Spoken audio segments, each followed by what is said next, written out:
अशिक्षित को शिक्षा दो, अज्ञानी को ज्ञान, शिक्षा से ही बन सकता है भारत देश महान। नमस्कार हिंदुस्तान, मैं Jagwant Behera, researcher and author of finance and management. Today I would like to explain case study. मैं आज आपको बताऊंगा केस स्टडी क्या है, केस स्टडी आप कैसे प्रिपेयर करते हैं, केस स्टडी प्रिपेयर करने के लिए फॉर्मूला क्या है, उसके बारे में डिटेल में समझाऊंगा। चलिए शुरू करते हैं केस स्टडी। सो पहले चीज़ आपको इतना ही ध्यान देना चाहिए, जब आप केस स्टडी प्रिपेयर करते हो मतलब एक आदमी को खड़ा करना चाहिए। आदमी को खड़ा करेंगे मतलब जो भी केस आप लेते हो उसको अच्छी तरह से प्रिपेयर करना चाहिए। सो 5 चीज़ आपको ध्यान देना पड़ता है। सो 5 चीज़ क्या क्या चीज़ें हैं। सो 5 चीज़ में पहला चीज़ होता है कवर पेज, सेकंड चीज़ होता है क्या एग्जीक्यूटिव समरी, और थर्ड चीज़ होता है इंट्रोडक्शन, फोर्थ चीज़ होता है बॉडी, लास्ट वन होता है कंक्लूजन। देखिए उसको हम लोग डिटेल में समझाएंगे। चलिए शुरू करते हैं। कवर पेज क्या होता है। सो कवर पेज जब आप प्रिपेयर करते हो, कवर पेज में जो प्रिपेयर करेंगे जिस टाइम, आपको इतना ही याद रखना चाहिए जो कवर पेज को देखकर लोग खुश हो जाएंगे। सो ऐसे कवर पेज बनाइए।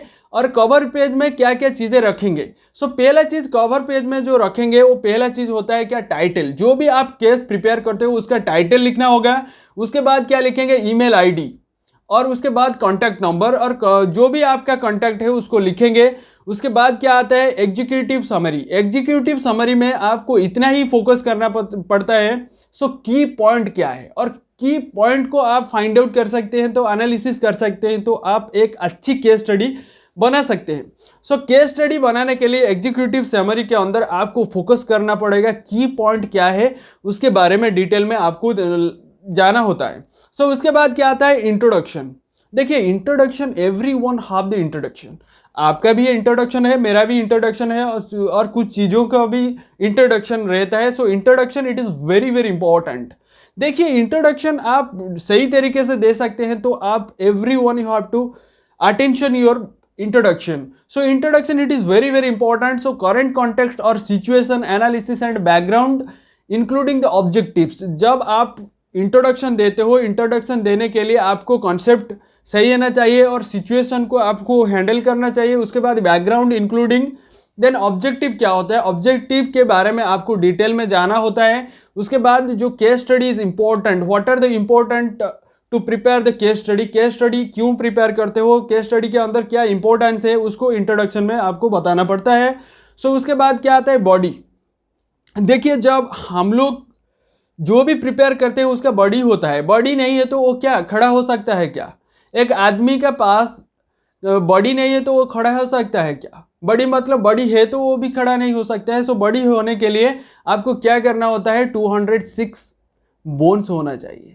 देखिए जब हमारा शरीर में 206 खंड हड्डियां हैं, हड्डियां को लेकर हम लोग खड़ा होते हैं, जो भी फिजिकल हैंडसम लगते हैं। लेकिन जब हम लोग केस स्टडी भी बनाते हैं, केस स्टडी के अंदर हड्डियां हैं। सो केस स्टडी के अंदर जो हड्डियां हैं वो 5 चीज़ों में डिवाइड है। सो 5 चीज़ों के अंदर हम लोग क्या क्या रहते हैं हम लोग देखेंगे। सो पहला चीज़ होता है relevant detail of the case. जो भी आप केस प्रिपेयर करते हो वो रिलीवेंट डिटेल आपके पास होना चाहिए। सेकेंड चीज होता है analysis of case of theoretical basis. आपका जो केस रहता है उसको थियोरिटिकल बेसिस आपको प्रिपेयर करना होता है। उसके बाद आता है की इशूज। जो आप केस स्टडी प्रिपेयर करते हो उसका की इशूज क्या है उसके बारे में डिटेल आपको जानना होता है। उसके बाद क्या आता है could include the, last one होता है रिकमेंडेशन एंड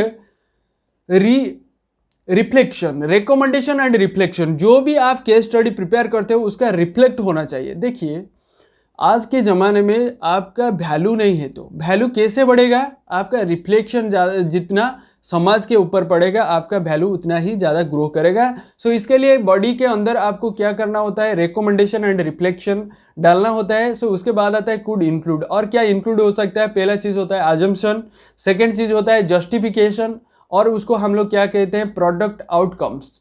प्रोडक्ट आउटकम उसको भी कहते हैं। सो देखिए it is important that all the creative idea, जो भी बॉडी बनाने के लिए क्रिएटिव आइडिया आपके पास है उसको इम्प्लीमेंट करिए। So through the understanding of context and to expect the changes and importance और इम्पैक्ट। उसका जो इम्पोर्टेंस ऑफ इम्पैक्ट, जो भी इम्पैक्ट पड़ता है उसको आपको ध्यान देना पड़ेगा।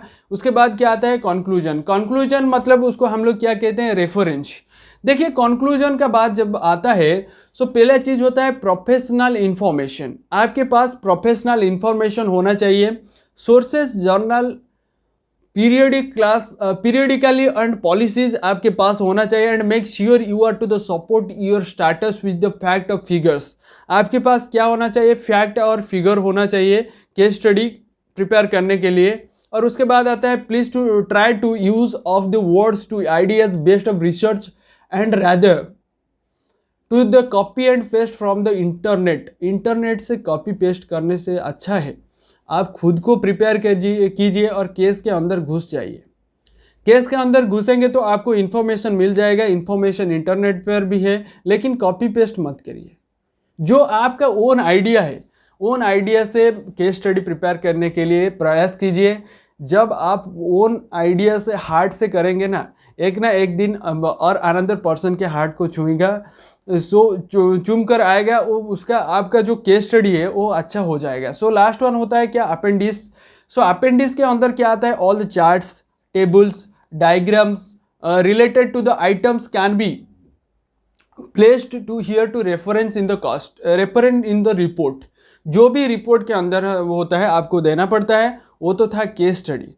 केस स्टडी के अंदर जो भी डाउट है आप कमेंट करके बता सकते हैं। इस वीडियो आपको अच्छा लगा तो प्लीज़ लाइक, शेयर, सब्सक्राइब जरूर करना। हमारे साथ जुड़े रहने के लिए आपको दिल की गहराइयों से प्रेम पूर्वक धन्यवाद।